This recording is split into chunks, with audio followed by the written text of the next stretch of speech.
په کم جمهوري انداز تاسو ترسره کوي.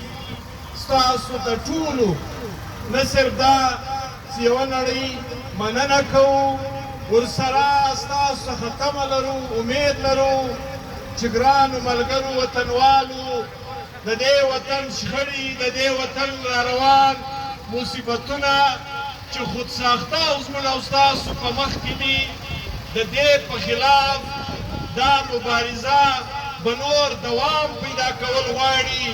تاسو به چمتو یاست، تاسو به هر وخت تیار اوسئ.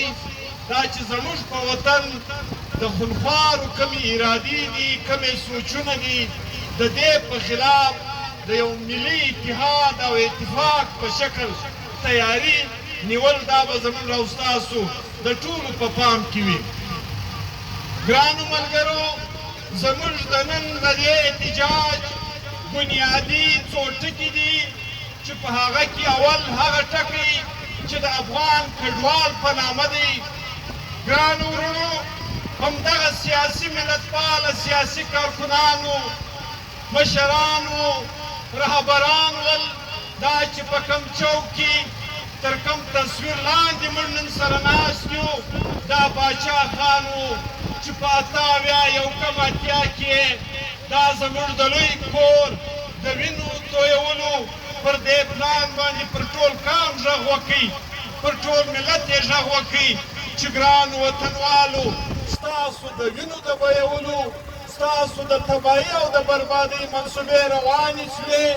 تاسو الرټ اوسئ، تاسو د دې د مخنیوي دپاره په شعوري بنیادو د دې مخنیوی وکړئ.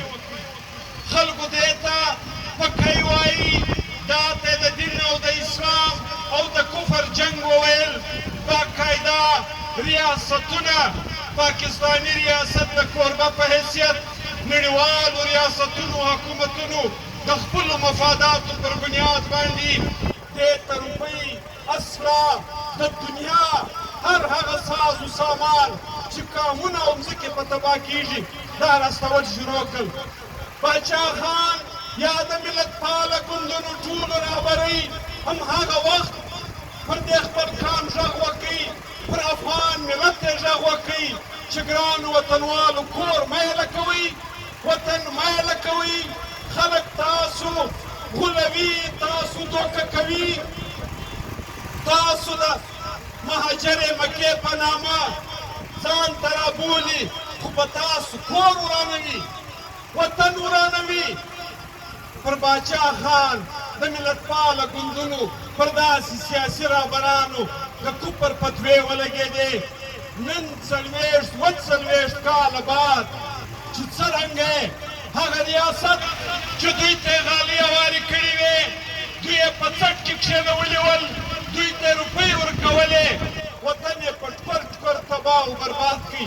ګرانو وطنوالو، نن یې داسې پسې اخلي چې د پلاره لور پاته، د زویه پلار پاته، ورور د خوره جلا، د 45 کالو